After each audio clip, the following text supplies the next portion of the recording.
여기서 나온 것 같아요. 모든 백성이. 그리고 사람들이 어른, 아이, 노인, 애기까지 누구 앞에 서요? 여기 보니까 여호와 앞에 섭니다. 이럴 때 성령께서 누구를 감동시키세요? 예, 야하시엘을 감동시켜요.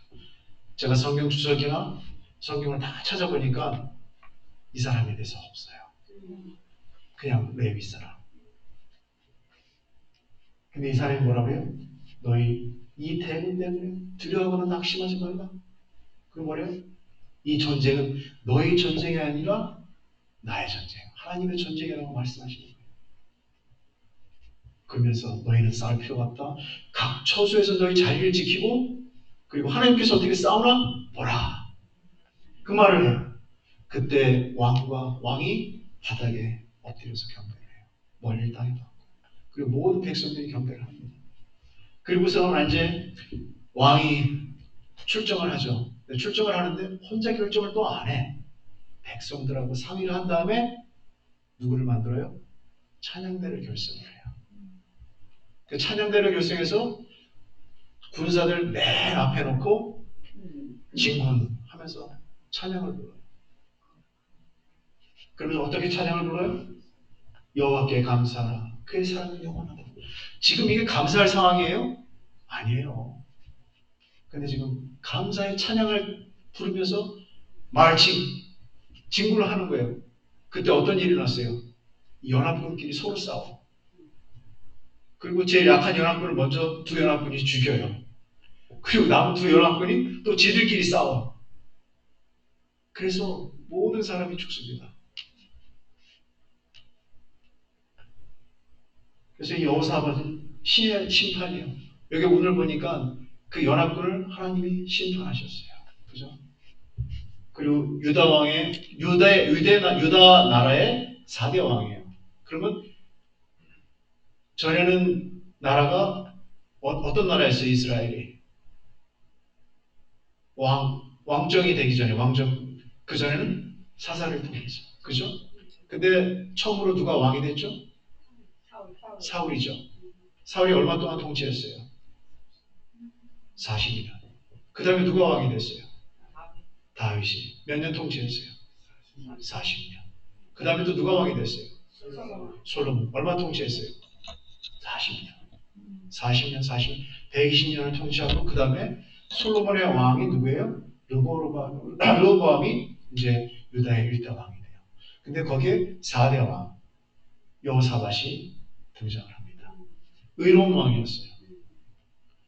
아사왕 아빠를 닮아서 아버지 아사왕을 봐서 의로운 정치를 하고 정직하게 했고 이제 영화를 누렸어요.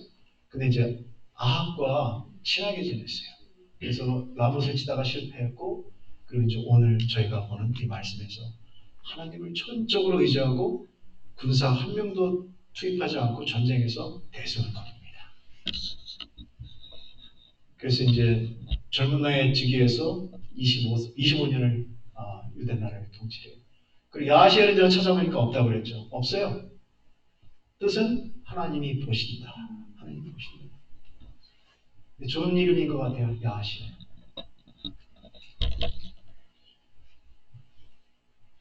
네, 이거는 했으니까 썸머리인데 이제 지나가겠습니다. 여기 부가 설명이 있는데요. 이제 이 부가 설명은 우리 김용호 목사님께서 놓으신 건데 그 여호사밧 당시에는 기록된 성경이 오늘날 같지 않았어요. 근데 뭐는 확실히 있었습니까? 모세오경이 있었어요. 그리고 여호사밧 왕 전에 선지자들이 있었어요. 그 사람들이 써놓은 글은 있었어요. 그럼 그게 굉장히 오늘날 저희가 갖고 있는 성경이나 예언의 신에 비해서 미흡해요. 그죠? 그래서 김 목사님은 말씀하실 때 여기에 우리는 성경을 부지런히 상고하고 예언의 신의 증언을 숙고해서 여호사밧 당시보다 훨씬 더 하나님의 뜻을 준행할 조건이 어떻게 해요? 좋은 시대에 산다, 나쁜 시대에 산다. 좋은 시대에 살고 있어요. 그리고 선지자의 왕에 보면요, 여기도 또 나오죠. 모든 위기가 있어서 전쟁은 하나님의 것이라고 했습니다. 여러분 살면서 다 위기가 있을 거예요. 그죠? 개인적으로 위기가 있고, 가정에도 위기가 있고, 직장에도. 네, 다 하나님께 맡기세요. 저 사람은 하나님께 맡기는 것을 연습하는데 아직도 많이 미숙해요. 그래서 모두가 우리가 하나님께 맡겨야 돼요. 왜? 이것은 내가 싸우는 전쟁이 아니에요. 누구의 전쟁이에요? 하나님의 전쟁이에요. 자, 월요일 소식 하겠습니다. 자신이 가진 것이 아니라 하나님을 신뢰하라. 이제 여기 누구 얘기가 나와요? 다윗과 요압의 얘기가 나오죠. 여기 보면 다윗이 이스라엘 또는 군사들을 계수하기로 한 이유는 무엇이었는가? 요압이 그렇게 하지 말라고 조언한 이유는 무엇이었는가? 쉽게 말하면 요압은요 충신이었어요. 근데 다윗의 약점을 너무나 잘 알고 있었어요. 그리고 그의 실수와 범죄까지도 알고 있었던 측근이자 충성된 종이었어요. 다윗이 인구조사를 하겠다는 거야. 그러면서 제일 충신인 요압 장군을 불러요. 가서 인구조사를 해놔라. 그때 요압 장군이 뭐라 그래요? 내 주께서 초면이죠. 다윗 왕이요. 여기 백성이 지금 있는 것보다 100배가 더 늘기를 원합니다. 항상 이런 식으로 현명한 사람들은 얘기를 해요. 지적질하기 전에. 그죠? 느부갓네살 왕이 그 다니엘의 세 친구를 불렀을 때도 똑같이 나와요. 여기서 100배나 더하기를 원한다 이거예요. 그런 축복이 더 많기를 원한다. 그런데 내 주께서 다님께서 어찌하여 이 일을 명령하시나이까? 어찌하여 이스라엘이 범죄하게 하시나이까? 저희 생각으로 인구조사하는 건 아무런 것 같지 않아요. 근데 요압 왕이 장군도 이게 하나님께 범죄하는 걸 알았어요. 근데 이 범죄를 유도한 게 누구예요? 1절에 보면 사탄이 마귀가. 사탄이 일어나 이스라엘을 대적하고 다윗을 충동하여 그죠? 이스라엘을 계수하니라 인구조사를 하게 하니라. 다윗이 힘들고 쫓겨다니고 하나님을 의지했을 때 사탄이 절대로 유혹을 못합니다. 지금 상태가 어떤 상태예요? 딱 보니까 다 내 세상이야.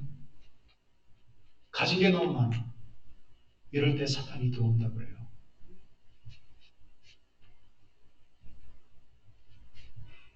그러니까는 칼을 뺄 만한 자가 전쟁터에서 나아가 싸울 만한 자가 이스라엘 중에 110만 명 그리고 유다 중에 47만 명. 근데 요압 장군이 불만을 느꼈어요. 이거 하나님께 하면 안 되는데. 그리고서 두 민족은 레위와 베냐민은 빼버렸어요. 그죠? 이렇게 많은 사람들이 있다는 걸 다윗은 자기의 능력으로 돌리고 싶었어요. 누구의 유혹을 받아서? 사탄의 유혹을 받아서. 그랬을 때 하나님께서 누구를 보내요? 선지자, 선견자 갓을 보냅니다. 갓을 보내서 저놈이 지금 돌았다 저놈. 세 가지 벌을 선택하게 해라. 어떤 벌을 선택하게 해요? 뭐 피해가는 거 없어요. 첫 번째 벌은 3년 기근, 나라의 3년 기근. 두 번째 벌은 석 달을 적군에게 피하여 쫓겨다니는 거. 다윗은요 쫓겨다니는 거 지긋지긋해요. 얼마나 쫓겨다녔어요. 그리고 여호와의 칼, 그 전염병이 사흘 동안 들게 하는 거. 그래서 선지자 갓이 이 얘기를 했을 때 다윗은요 회개를 잘해요. 자기가 잘못했으면 바로 무릎을 꿇습니다. 내가 공경에 빠졌도다. 여호와께서 긍휼히 크시니. 그래서 뭐예요? 사람이 치는 거 말고 그냥 하나님이 쳐주시는 거 하세요. 그 어려운 상황에도 다윗은 믿음이 있었어요. 사람으로 인해서 자기가 심판받기보다는 차라리 하나님께 맡기는 거예요. 근데 제가 가만히 생각해 보니까는 혹시 잔머리 군인인 거 아닐까? 가장 짧은 거 선택한 거잖아요. 그죠? 3년도 3개월 나가지고 짧은 거로. 그랬을 때 이스라엘 백성이 얼마나 죽었어요? 7만 명이 죽었어요. 7만 명. 와. 그래서 다윗이 또 무릎을 꿇습니다. 하나님, 제가 잘못한 건데 왜 백성들을 치십니까? 저와 제 식구들을 치십시오. 하나님께 기도를 해요. 그때 하나님께서 천사들을 통해서 That's enough. 자, 그만할 수 있겠다. 다윗이 그때 회개하지 않았으면 더 많은 사람들이 죽었어요. 참다운 지도자는 이런 기도를 한대요. 모세도 그랬잖아요. 백성들이 범죄했을 때 나를 하늘나라의 이름에서 제해 주십시오. 그게 우리 지도자들의 모습이어야 돼요. 그래서 이제 증언보감 보니까요. 그런 예가 있었어요. 와인 여사가 사시던 그 시대에 굉장히 가난했던 사람이 있어요. 이름은 밝히지 않고 와인 여사께서 M 자매라고 불렀어요. M 자매. M 자매요 하면서 여기 보니까 주님께서 그대의 경우를 내게 보여주실 때 나에게는 오래전 그대가 곧 오시는 그리스도에 대한 믿음을 가지기 시작했을 때 다 보여지는 거예요. 그대는 그분의 오심을 기대하였으며 사랑하였다. 이건 예화가 아니에요. 그대가 자신과 자녀들을 부양하기 위하여 가난과 싸우는 것을 보았다. 여러 번 그대는 어찌할 바를 몰랐으며 장래는 암담하고 불확실하게 보였다. 고통 중에서 그대는 주님께 부르짖었고 그분은 그대를 위로하고 도우셨으며 희망의 빛이 그대 주위에 비추었다. 힘들었지만 어땠어요? 굉장히 좋았어요. 하나님의 사랑을 느꼈고 하나님의 임재를 느끼고 하나님과 동행을 했습니다. 하나님은 그대에게 얼마나 귀중하였는가? 그분의 위로의 사랑 얼마나 달콤하였는가? 근데 이 여자가 기도를 해요. M자매가 하나님 제가 너무 힘들어요. 축복 주시면 제가 어려운 사람들을 돌보지 않는 그런 부자들처럼 되지 않을 거예요. 그런 기도를 합니다. 시간 나시면 우리 이 증언봉함 읽어보시기 바래요. 근데 어때요? 그대에게 재물이 흘러오자마자 곧 그대의 마음과 믿음과 하나님께 대한 단순한 신뢰는 사라지기 시작했다. 누구의 모습이에요? 다윗의 모습이에요. 그리고 또 제 모습이기도 합니다. 그대는 세상과 친해져보자 하였고 점점 더 하나님께로 분리되었다. 그대는 그리스도의 훈계를 잊었다. 그래서 와인 여사께서 M 자매에게 어떻게 해요? 247페이지에서 250 긴 편지를 보냅니다. 그게 누구한테도 적용이 되기 때문에 저와 여러분께 그대로 적용이 되기 때문에 이런 좋은 말씀, 훈계하는 말씀을 주신 거예요. 그래서 다윗이 그곳에 실패를 했지만 다시 하나님께로 돌아옵니다. 어떻게? 너희는 스스로 조심하라. 그렇지 않으면 방탕함과 술 취함과 생활의 염려로 마음이 둔하여지고 예수님 재림이 뜻밖의 오류를 했습니다. 세 가지 뭘 경고하고 있어요? 첫 번째가 방탕함. 방탕함이죠. 그리고 두 번째는 술 취함. 세 번째 생활의 염려. 이게 믿지 않는 사람들한테 쓰여진 글이 아니에요. 모두 다에게. 특히 믿는 사람들한테. 믿는 사람들이 방탕할 수 있어요? 술 취할 수 있어요? 생활 때문에 염려할 수 있어요. 그런즉 너희는 어떻게 해요? 넘어질까 조심하라. 다윗처럼 넘어지시면 안 돼요. 그 하나님을 그렇게 사랑했던 훌륭한 다윗 왕도 넘어졌습니다. 그럼 저희는 얼마나 쉽겠어요? 자, 화요일 단순하게 해야 할 때. 저는 단순한 걸 되게 좋아해요. 그래서 단순 무식해요.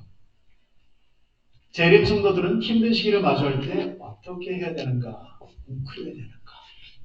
과정문에 나오는 말씀이죠. 오늘 셋째 날. 베드로 후서에 보면요, 베드로는 우리에게 무엇이라고 얘기합니까? 서론과 결론만 얘기할게요. 베드로에서 보니까 믿지 않는 사람들이 뭐라 그래요? 조롱하는 거예요, 믿는 사람들을. 야, 니들 예수님 오신다 그랬는데 언제 오냐? 시간이 바뀌었는데 막 조롱하는 거예요. 여러분, 저희들한테 도전하는 사람들이 있죠? 믿지 않는 사람들이. 예수님이 언제 오냐? 왔으면 벌써 왔어야지. 그리고 마지막에 보면은 하나님의 날이 임하기를 바라고 어떻게 해요? 간절히 사모하라. 왜냐하면요, 하나님 오실 때 다 불타없어진대요. 그래서 현대인의 성경, 좀 쉬운 말로 읽어볼게요. 주님에게는 하루가 천년 같고 천년이 하루 같다는 사실을 잊지 마십시오. 그게 왜 그래요? 다 구원하시기 위해서. 더디 오시는 게 아니라요. 더디신 분이 아니라 여러분에게 오래 참으시며 아무도 멸망하지 않고 모두 회개하기를 바라시기 때문에 더디 오시는 거예요. 지금 영어로 말하면요, 예수님 오시는 건 overdue. 지금 넘어가고 있어요. 오실 때가 넘어가고 있습니다. 저희가 각시대 대쟁터를 읽어보시면요, 지금 그 시기가 꽉 찼어요. 그리고 주님의 날은 어떻게 해요? 도둑같이 갑자기 올 거라고 했어요. 그리고 하나님의 날이 오기를 어떻게 해요? 아까 읽었죠? 간절히 기다리고 있어요. 간절히. 왜? 속여지기 때문에. 근데 제가 총각 때요, 한 목사님이 저한테 김 집사 그러시더니 배우자를 구할 때는 예수님이 강세 온다는 사람도 말고 아주 늦게 오고 안 온다는 사람도 말고 그 중간에 있는 사람을 구해야 돼. 저는 그때 그 말을 들었을 때 굉장히 실망이 됐어요.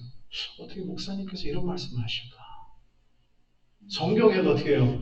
하나님의 날이 속표기를 기다려 한다고 하셨는데 그 목사님이 성공적인 목회를 하셨을까요? 그렇지 못하셨어요. 하나님 가장 중요한 예수님의 재림을 손꼽고 기다려야 되는 게 우리 성도들의 임무인데 그렇지 않은 자세로 살아가는 많은 목사님들이 있더라고요. 그래서 시편 49편에는 어리석은 자가 나와요. 어떻게? 자기의 재물을 의지하고 자랑을 해요. 그리고 집과 뭐 토지 그런 거로 이름을 부르고요. 근데 어떻게 해요? 시편 49편 17절에 그가 죽음에 가져가는 것이 없고 그의 영광이 그를 내려가지 못한다고 그랬어요. 여기 제일 재미있는 말씀이 있어요. 여기 하나님께서 우리에게 가진 것을 하늘로 옮기기 위해 이삿짐 트럭을 보내실까요? 아주 이 저자가 재미있어요. 이사 가려면 이삿짐 트럭이 제일 필요해요. 그죠? 그게 가장 큰 스트레스예요. 근데 그건 아니죠. 그래서 질문을 보니까 그렇다면 우리는 우리가 소유한 것을 가지고 무엇을 해야 합니까? 나오죠. 무엇을 해야 합니까? 그러니까 쉽게 말하면 오늘 여기 단순하게 살아야 된다고 그러는데 어떻게 해야 됩니까? 나와요.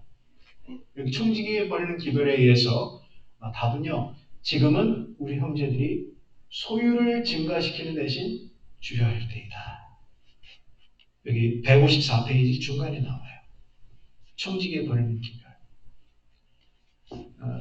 뭐 교우분들 다 아시잖아요. 제가 굉장히 이제 스트레스가 많은 직장을 다니고 있었는데요. 집사람은 빨리라도 그만 두래요.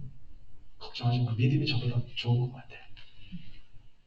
근데 제가 한 달 동안 매일 사표를 써요. 그리고 또 지워요. 그러면서 오늘만 참자. 사표 쓰다 내일 쓰자. 그렇게 매일 하니까는 몸이 너무나 힘든 거예요. 스트레스가 너무 많아서.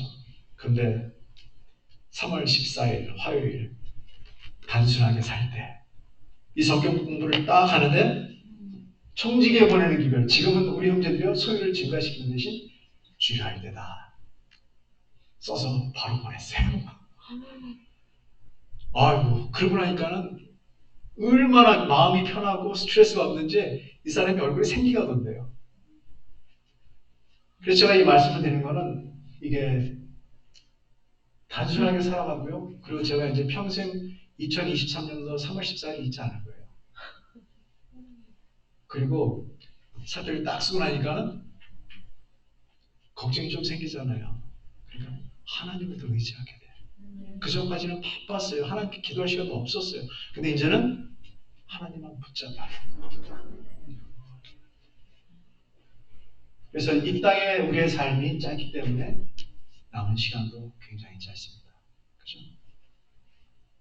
그리고 이 땅의 모든 것들은 결코 영원하지 않으면 항상 기억해야 된다고 이제 저자가 얘기하고 있고요.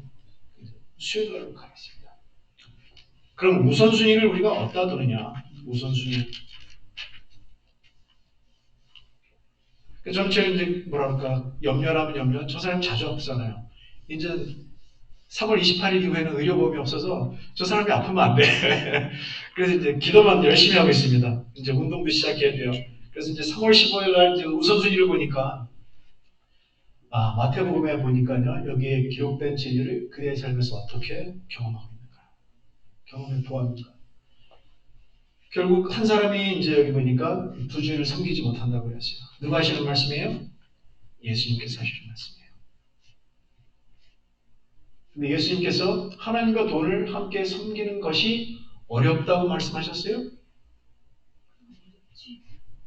그렇게 하는 것을 조심해야 한다고 말씀하셨어요? 예수님께서는 결코 그렇게 할 수 없다고 단호하게 말씀하신 거예요. 그렇죠?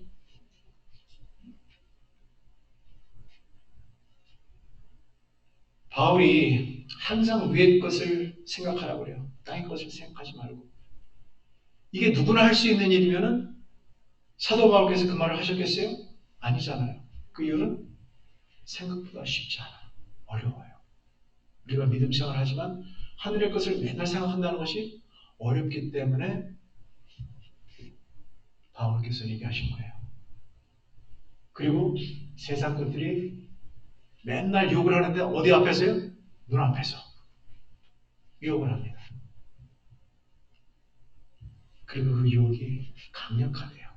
그래서 사도 바울이 저에게 항상 하늘의 것을 생각하라고 합니다. 해결책도 있죠. 우리가 하나님께 꼭 붙어 있으면 그런 유혹을 극복할 수 있대요. 접붙여 있으면. 예. 그리고 이제 157페이지 보면요. 시대 소망의 글이 쭉 있는데 제가 좀 더 많이 갖고 왔어요. 근데 여기 보니까 예수님께서는 저들에게 먼저 하나님의 나라와 그의 의를 구하라고 말씀하시고요. 여기 보니까 뭐가 눈을 멀게 한다고 그랬어요? 근심이. 아까도 세 가지 중에 생활의 염려, 생활의 근심이에요. 방탕함과 술 취함과 생활의 염려, 근심, 장래를 식별할 수 없대요. 여러분, 저나 집사람이나 근심이 항상 있어요. 이럴 때 우리가 하나님께 다 맡기고 내놔야 돼요. 그렇게 되면 저희 발 앞에 평탄한 길이 펼쳐진 것을 발견할 수 있대요. 그래서 다 우리가 신앙적으로 경험을 했으면 좋겠어요. 그래서 신앙 간증을 하고 그 목요일 매매할 수 없을 때 힘든 이야기죠. 가만 보니까 우리 차 목사님이 가장 잘 준비가 된 것 같아요. 매매할 수 없을 때 재정적인 문제가 마지막 때 있을 박해와 어떻게 연결된다. 재정적인 것과. 그죠? 이 저자가 계속 얘기하는 게 청지기 집중, 재정적인 이거 관리를 하는 건데 어떻게 연결되어 있는가?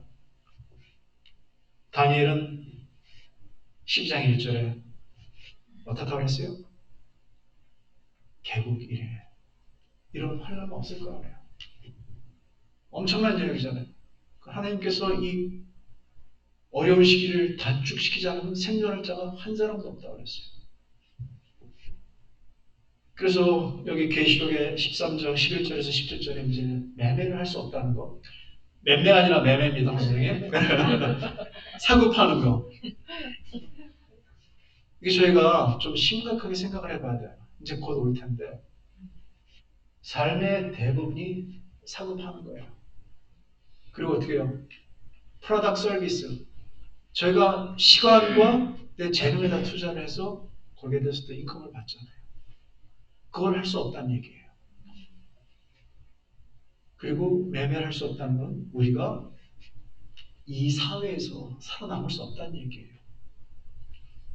죽음을 각오해야지. 그렇죠. 그래서 하나님께 끝까지 충성하는 자는 어떻게 해요? 좀 쉬워질 거다? 압박이 더 거세진대요. 그렇다면 우리는 어떻게 준비를 해야 되는가?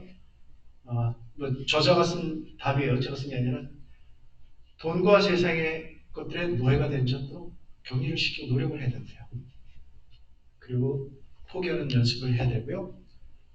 그래서 이제 많이 나와요. 매매 못한다는 얘기가 물물거래 못한다는 말이 우리 이제 예언의 시대에 많이 나오는데 시간이 많이 갔습니다. 이 저장된 풀은 조만간 무가치하게 될 것이다. 왜냐면요, 짐승의 표를 받은 사람들만 사용할 수 있기 때문에. 여기에 사단의 마지막 대전 표시에 하나님께 충성하는 자들은 모든 세상의 생계 방도가 끊어지게 됨을 보게 될 것이다. 세상의 권세에 순종하여 하나님의 율법을 범하기를 거절하기 때문에 그들은 매매하는 일을 금시 당하게 될 것이다. 교회 증언 그리고 시대의 소망이 나오는 말씀이에요. 그리고 성도들을 학살하는 법령이 공포되자 그들은 구원을 위하여 밤낮 볼 수 있게 될 것이다. 이런 일이 언제 있었어요? 늑관대 상황 때 있었잖아요. 신상한테 절하고 경배하자면 다 죽이라고 그랬어요. 그런 일이 이제 일어난다고요. 주님의 안식일을 지키는 자들에게 매매를 금지하고 만일 그들이 주일의 첫째 날 안식일로 지키지 않는다면 형벌과 심지어 죽음으로 위협하는 법령을 내리게 되는데 저희가 믿음 생활을 하면서도 과연 이런 일이 일어날 수 있을까? 여러분 여기 때와 법이 변개됐잖아요. 때와 법이 변개되지 않았으면 그런 의구심이 계속 생길 것 같아. 때는 뭐예요? 옛날 때는요, 하루가 옛날 구약에서는 어떻게 정해졌어요? 해 질 때부터 해 질 때가 하루예요. 근데 사단이 이걸 어떻게 변경했어요? 캘린더, 그죠? 24시간으로 해서 0시부터 24, 이게 하루잖아요. 때를 바꿨어요. 그 다음에 법을 바꿨잖아요. 법은 뭐예요? 수현 씨 법이 뭐죠? 십계명? 예, 십계명이에요. 거기서 뭐를 싹 빼버렸어요? 안식일을 빼버렸어요. 그렇기 때문에 작은 자나 큰 자나 부자나 빈궁한 자나 자유한 자나 종들이나 이게 뭐예요? 모든 사람들한테 적용된다는 얘기예요. 이마에 표를 받고 손에나 표를 받은 사람들은 매매를 못한다고 했어요. 그런 사람들만 매매를 해요. 그리고 또 각시대 제기투 445페이지 모든 자, 곧 작은 자나 똑같이 나오죠. 매매를 못하게 하고.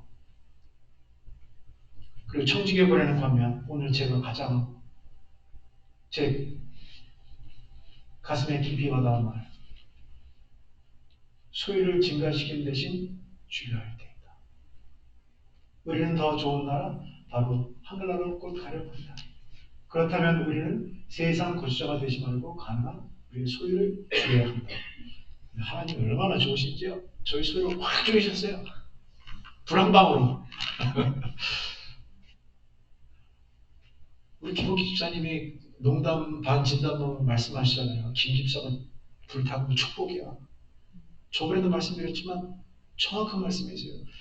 저와 저 집사람한테는 불난 게 어마어마한 축복이에요. 이런 걸 봤을 때도 그래요.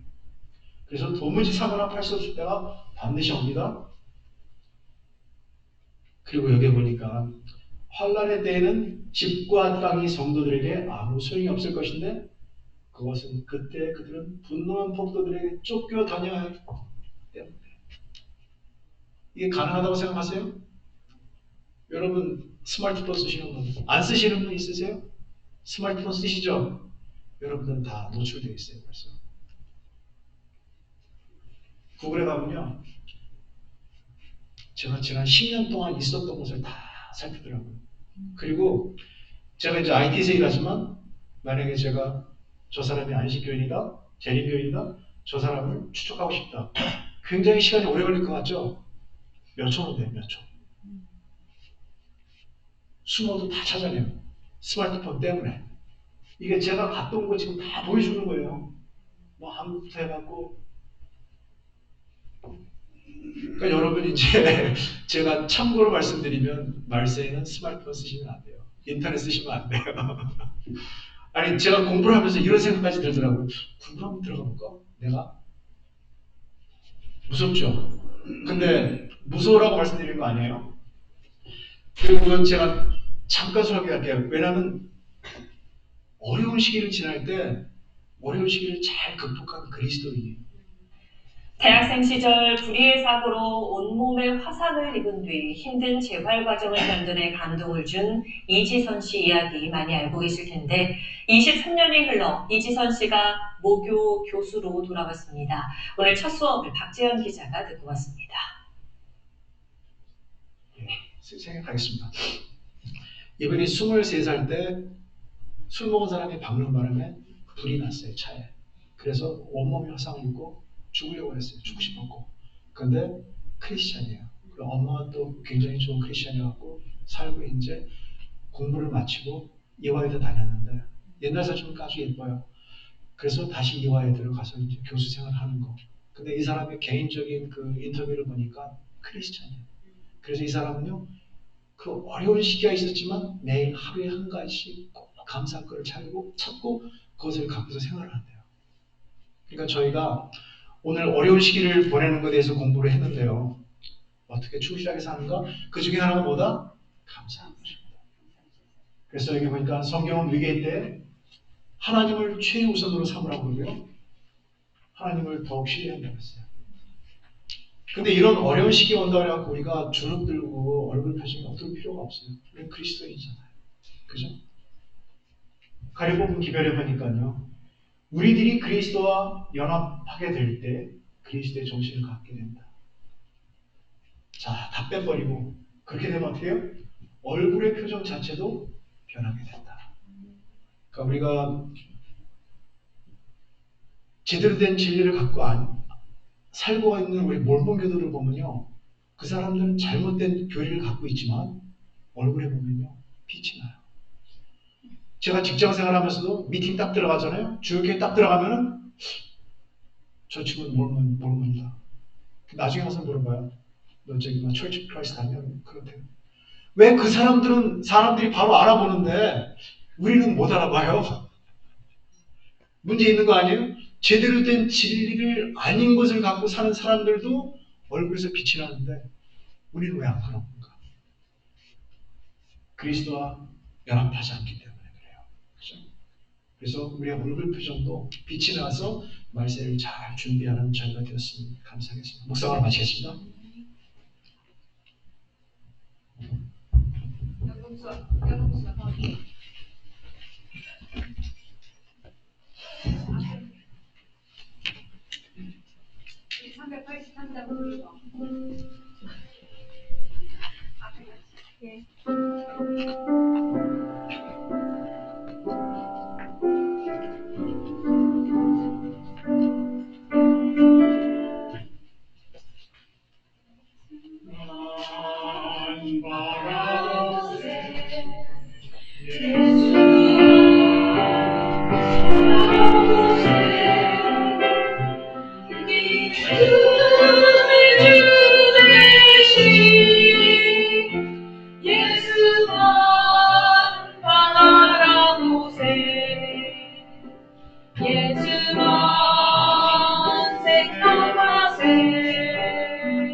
기도함으로 안식일 학교 마치겠습니다.